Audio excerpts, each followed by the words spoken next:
Hello friends, today is June 24, 2023. We will quickly go through the paper.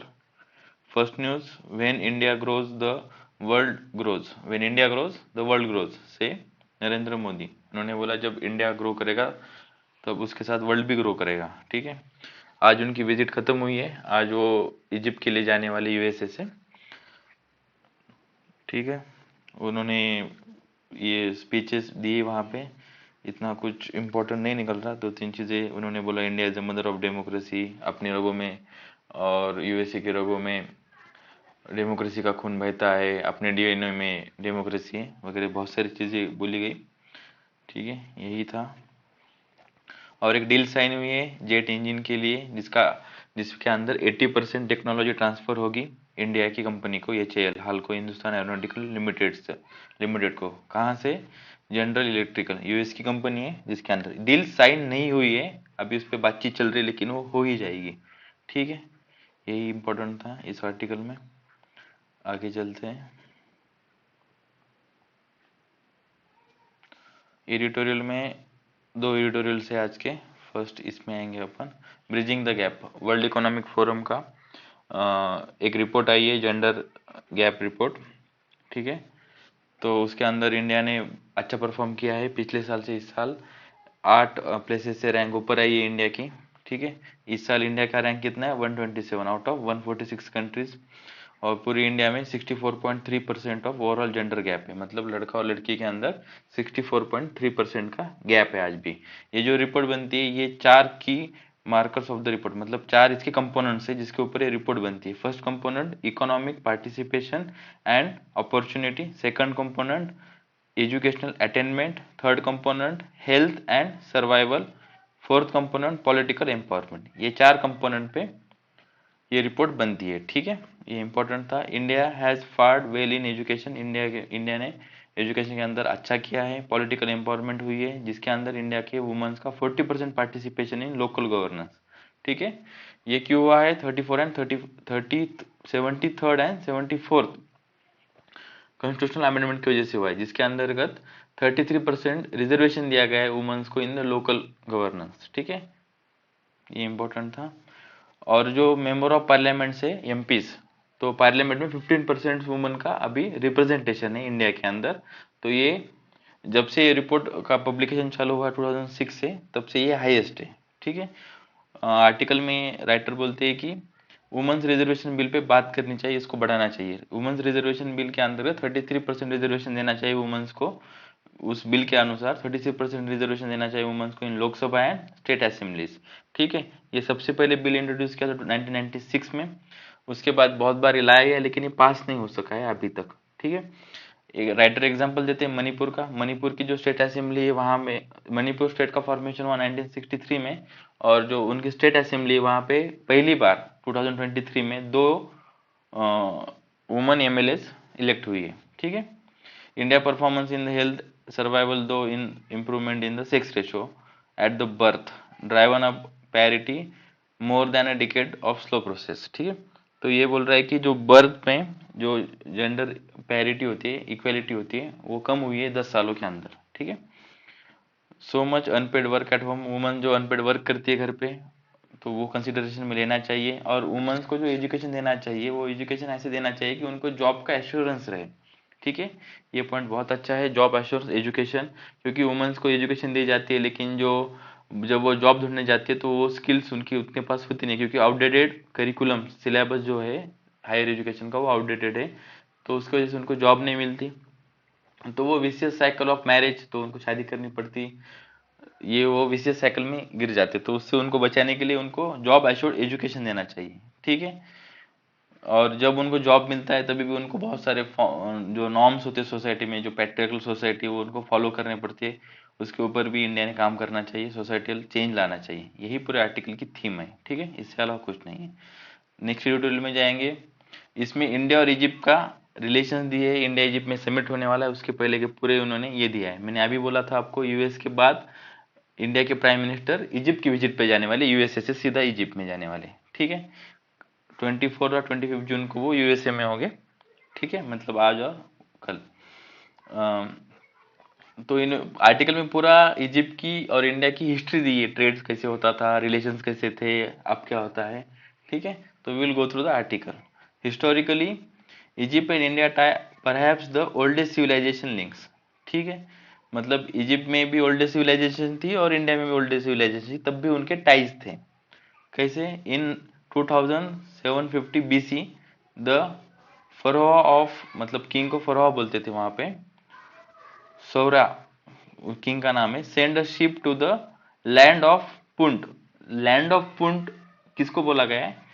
India को बोला गया है, which historians identify with peninsular India. ठीक है, तो उस राजा ने लैंड ऑफ पुंट इजिप्ट में इंडिया को बोला गया, ये याद रखना। तो वहां पे शिप्स भेजी थी, किस लिए भेजी थी?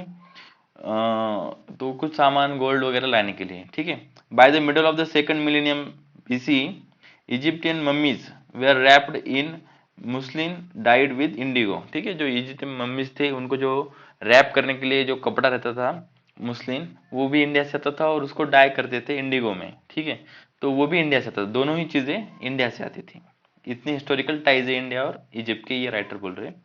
ठीक है, इजिप्ट के अंदर बॉलीवुड मूवी चलती है, इजिप्ट का मूवी इजिप्टियन म्यूजिक जो है वो इंडिया में भी चलता है। ठीक है, मतलब कल्चरल एक्सचेंज है अपना दोनों के साथ। India trade with the most populous Arab country stood, मतलब जो सबसे ज्यादा पॉपुलस कंट्री अरब में वो है इजिप्ट, तो stood at $6,061 million in 2023, having declined by 17% over the previous year। इतना इंपॉर्टेंट नहीं है, छोड़ो इसको। Nearly a third of it was a petroleum trade, जो इतना अपना जो ट्रेड हो रहा है इजिप्ट के साथ, उसमें तो 1/3 तो पेट्रोलियम में ही हो रहा है। ठीक है, ये इंपॉर्टेंट डाटा है। India was Egypt 6th largest trading partner. India Egypt के लिए, मतलब इजिप्ट के लिए India 6th largest trading partner है, while Egypt was India 30th trading partner. लेकिन इंडिया के लिए इजिप्ट 30th रैंक पे ट्रेडिंग पार्टनर है। ये दो डाटा इंपॉर्टेंट है, याद रखना है इसको। India has a joint commission of foreign official consultation at least 9 meeting working groups. दोनों की इसमें वर्किंग ग्रुप्स एस्टेब्लिश किए गए हैं 9, तो उनमें बातचीत हो रही है, लेकिन वो कोई प्रोग्रेस नहीं दिखा रही है। ठीक है, India it had a bilateral summit less than 5 months ago when Egyptian president, कोई नाम याद रखने की जरूरत नहीं, विजिटेड इंडिया। ठीक है, इतना याद रखो, 5 months ago Egyptian president visited India. ठीक है, Egypt has a large country of population 105 million and economy of $378 billion। ठीक है, political stable country, socio economic conditions are quite similar to India. Indian के जैसे उनकी सोशो इकोनॉमिक कंडीशंस है। Egypt large import are refined petroleum. Egypt क्या import करता है? Large imports क्या क्या है उनके? रिफाइंड पेट्रोलियम, वीट मतलब गेहूं, वर्ल्ड्स लार्जेस्ट इंपोर्टर है वो इजिप्ट। ठीक है, cars, corn and pharmaceuticals, all of which India has potential to supply. तो जो जो वो इंपोर्ट करते हैं वो इंडिया से भी कर सकते हैं, राइटर ये बोल रहे हैं। ठीक है, तो ये सारी पॉजिटिव चीजें बताई राइटर ने। अभी अभी वो थोड़ी निगेटिव चीजें बताएंगे, चैलेंजेस क्या क्या है ये सारा लाने के लिए। तो इजिप्ट की इकोनॉमी बहुत सारा ह्यूज फाइनेंशियल क्राइसिस चल रहा है अभी, तो क्या चल रहा है और उनकी इकोनॉमी क्यों हम पर हुई है, तो वो देखेंगे। स्टैटिक इकोनॉमी हो गई है पैंडेमिक की वजह से, ग्लोबल स्लोडाउन आया है यूक्रेन कॉन्फ्लिक्ट की वजह से। ठीक है, टूरिज्म ड्रॉप हो गया, टूरिज्म लोग जा नहीं रहे इजिप्ट में। ठीक है, import such as the cereals have become costly. Okay, annual inflation is about 30%, बहुत ज्यादा होता है। And the currency has lost more than half of its value, मतलब जो करेंसी की वैल्यू है वो हाफ से भी ज्यादा लॉस हो चुकी है since February 2022। Foreign exchange scarcity has force the deferral payments of essential wheat. इनका फॉरेन एक्सचेंज जो बहुत कम हो चुका है, इसकी वजह से वो जो फॉरेन में ट्रेड हो रहा है उसको वो कम कम कर रहे हैं, क्योंकि उनके पास फॉरेन एक्सचेंज ही नहीं है बहुत सारी चीजों के लिए। ठीक है, और वीट जैसे चीजें खरीदने के लिए, जो खाने की चीजें होती है वीट, उसके लिए भी उनके पास पैसे नहीं है। तो अभी उनको आईएमएफ ने 3 बिलियन का बेल आउट पैकेज दिया है, और 6 महीने पहले दिया था, और उसमें बहुत सारे कंडीशंस लगाई देती है। ठीक है, आईएमएफ जब भी पैसा देता है तो वो कंडीशंस पे पैसा देता है, आप ये रिफॉर्म करोगे उसके ऊपर देगा। ठीक है, गल्फ कंट्री ने भी इनिशियली उनको सपोर्ट किया था 30 बिलियंस का, बट बाद में उनको समझ में आया कि उनके इंटरनल गवर्नमेंट में बहुत सारे इश्यूज है, तो उन्होंने बाद में पैसे नहीं दिए उनको। ठीक है, तो अभी वो बहुत सारी नॉन एसेंशियल्स जो कंपोनेंट है जिसमें उनके इंफ्रास्ट्रक्चर में प्रोजेक्ट चालू है, अगर उनमें कोई फॉरेन एक्सचेंज का कंपोनेंट लग रहा होगा तो वो जो इंफ्रास्ट्रक्चर प्रोजेक्ट है उनको पोस्टपोन कर दे रहे हैं। ठीक है। अभी इंडिया और इजिप्ट के summiteers will meet in Cairo. Cairo उनकी कैपिटल है, कैरो। ठीक है। तो need to carefully balance their exposure to Egypt with opportunity on hand. India में continuous manageable eco political risk Egypt liquidity offer, मतलब India writer ये बोल रहे हैं कि India should help Egypt, India should invest in Egypt and we should do many things for Egypt. लेकिन उन्होंने एक इंस्टेंस दिया है कि इराक में 1980s और 1990s में इंडिया ने बहुत सारे प्रोजेक्ट्स वहाँ पे एस्टेब्लिश किए, लेकिन वहाँ की गवर्नमेंट ने वो रिपे नहीं कर पाया, उनका पेमेंट नहीं दे पाया, तो इंडियन गवर्नमेंट को ही उसका रिपेमेंट करना पड़ा। जो इंडिया के जो इन्वेस्टर्स थे उन्होंने इराक में 1980s और 1990s में इन्वेस्ट किया था, लेकिन इराक की गवर्नमेंट रिपे नहीं कर पाई। ठीक है। तो इंडिया की गवर्नमेंट को ही उनको पेमेंट करना पड़ा। तो ये इंडिया की गवर्नमेंट जब पेमेंट करती है तो अपन ही जो टैक्स पेयर्स है इंडियन वही तो पे करते। यही आर्टिकल है, बाकी कुछ नहीं इस आर्टिकल में। ठीक है। वो फर्स्ट पेज का when India growth the world growth, वो मोदी जी ने बोला है। तो उन्होंने बोला है यूक्रेन इन्वेजन ऑफ यूक्रेन जो रशिया की तरफ से हुआ है वो पीसफुल रिजोल्यूशन से सॉल्व होना चाहिए, यही बोला है। ठीक है। बाकी कुछ नहीं है। हाँ। तो Biden host state dinner for Modi corporate diaspora leaders join इन।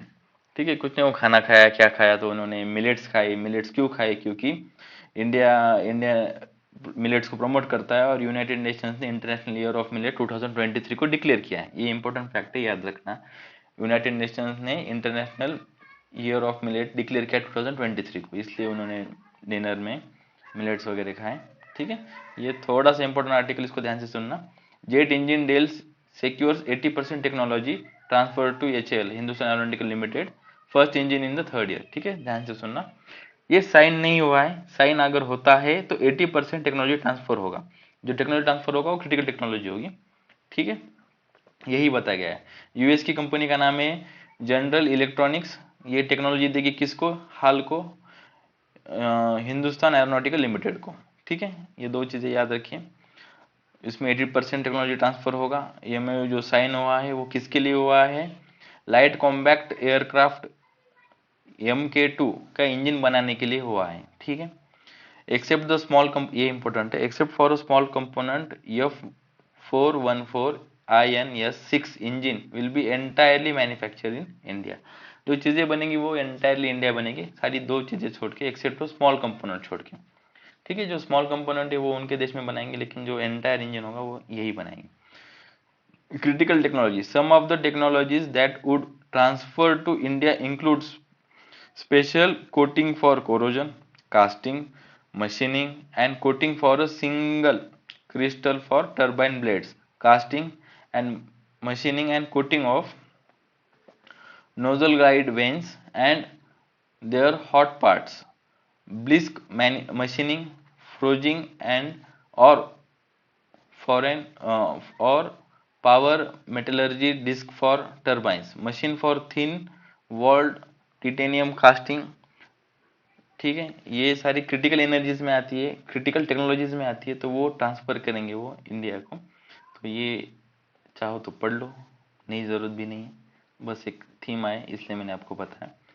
तो ये जो डील होती है इसका ये क्या दिखाती है? इसका ये दिखाती है US trust our intellectual property rights regime, मतलब जो इंडिया की इंटेलेक्चुअल प्रॉपर्टी राइट उसको ट्रस्ट करता है और इसकी वजह से यूएस अपने को टेक्नोलॉजी दे रहा है, यही बोला गया है इसमें। ठीक है। और एक आर्टिकल है US India expanding scope of cooperation in strategic areas, PM ने ये बोला है, मोदी जी ने। तो यूएस और इंडिया तो क्वाड के भी मेंबर है, आपको पता होगा क्वाड में 4 कंट्रीज हैं, उसका भी मेंबर है इंडिया। और I2U2 का भी इंडिया मेंबर है। ठीक है। I2U2 क्या है? इंडिया इंडिया इसमें भी 4 कंट्रीज हैं। ठीक है। यूएस, यूएई और इंडिया और इजराइल। ठीक है। ये 4 कंट्रीज हैं, ये कोऑपरेट करेंगे। We are cooperating on multiple fronts. G20 Union trade meets emphasizes a global security. G20 trade unions meet emphasizes a global security. ठीक है। G20 की मीटिंग हुई इंडिया में, तो वहाँ पे आपने जो यूनियन मिनिस्टर यूनियन मिनिस्टर जो थे भूपेंद्र यादव, किसके मिनिस्टर है, लेबर एंड एम्प्लॉयमेंट, उन्होंने एड्रेस किया मीटिंग को और उन्होंने 2 स्टेटमेंट्स वहाँ पे अडोप्ट की by the union on universalization of social security and the portability of social security fund. ये फर्स्ट स्टेटमेंट उन्होंने अडोप्ट की। सेकंड कौन सी की, on empowering the woman in future work and upskilling of woman workforce in technology intensive environment. ठीक है, ये second statement उन्होंने adopt की। तो उसमें पहले इसमें तो वो यूनिवर्सलाइजेशन ऑफ सोशल सिक्योरिटी करेंगे and portability of social security funds करेंगे। ठीक है, दूसरे वो अपस्किलिंग करेंगे वुमेन्स का। अपस्किलिंग क्या होती है, अपस्किलिंग का मतलब ये होता है कि जो उनको ऑक्यूपेशंस के लिए नई स्किल दी जाए, यही अपस्किलिंग होती है। ठीक है, जेंडर पैरिटी के लिए वो बोलते हैं equip woman with necessary skill and knowledge and governance could ensure there engagement in job market and promoting gender parity. ऊपर अपन ने पढ़ा था जॉब एश्योर्ड, अगर उनको सिलेबस पढ़ाया जाएगा तो बहुत बेनिफिट होगा। ठीक है, यही था इस आर्टिकल में। हाँ, ये एक थोड़ी ट्रेजेडी हुई है। 35 Pakistan citizens abroad boat that sank off Greece. Greece के कोस्ट के ऊपर 35 जो एक बोट में 35 से ज़्यादा पाकिस्तानी मर चुके हैं। देखिए, मैं आपको पूरा इशू ब्रीफ में बताऊंगा। जो जहाँ पे अनएम्प्लॉयमेंट ज़्यादा होती है तो वो डेवलपिंग कंट्री की तरफ भागते हैं, जैसे पाकिस्तान। पाकिस्तान में अनएम्प्लॉयमेंट बहुत ज़्यादा है। ठीक है, तो वो इलीगल तरीके से यूरोप में जाने का सोचते हैं। तो ग्रीस एक Greece is a gate of Europe ऐसा बोलते हैं, जहाँ से इलीगली माइग्रेंट ट्रांसफर होते हैं। तो वैसे ही वो इलीगली जा रहे थे एक बोट के अंदर। तो ग्रीस ने भी कोई एक्शन नहीं लिया, क्योंकि ये जो ट्रांसफर ऑफ इलीगल इमिग्रेंट्स होता है, वो जो वेदर कंडीशंस खराब होती है तभी उनको एक जगह से दूसरी जगह लेके जाते हैं। फिर वहाँ पे वो इलीगली एंटर करते हैं, फिर वहाँ पे उनको जॉब वगैरह कुछ तो एम्प्लॉयमेंट मिल जाती है। ठीक है, तो कंसर्न ये है कि ग्रीस ने कुछ तो भी एक्शन ले, उन्होंने उनकी जान तो बचानी चाहिए थी, भले उनको बाद में डिपोर्ट कर देते हो, लेकिन उन्होंने नहीं किया। ठीक है, 700 माइग्रेंट थे वो बोट के अंदर, ज़्यादा इंपॉर्टेंट नहीं है, बस ऐसे ही बताया मैंने आपको। हाँ, ये मस्त है। UK accuse Russia of training combat dolphins in Crimea. World war 2 के बाद जब कोल्ड वॉर भी खत्म हुआ, उसके बाद एग्री किया था कि डॉल्फिन्स को ट्रेनिंग नहीं दी जाएंगी, लेकिन यूक्रेन यूक्रेन वॉर जो हो रहा है उसके अंदर रशिया ट्रेन कर रहा है। ठीक है, डॉल्फिन्स को, क्योंकि डॉल्फिन्स इंटेलिजेंस ला सकती है कि कोई सबमरीन है नहीं है, वो डॉल्फिन को तभी पता चलता है। तो डॉल्फिन कैन कम्युनिकेट। ठीक है, तो वो बता सकती है कि सबमरीन आ रही है नहीं आ रही है, ये सारी चीज़ें। ठीक है, यही था पेपर में, स्पोर्ट में नहीं है कुछ इम्पोर्टेंट। और ठीक है, थैंक यू।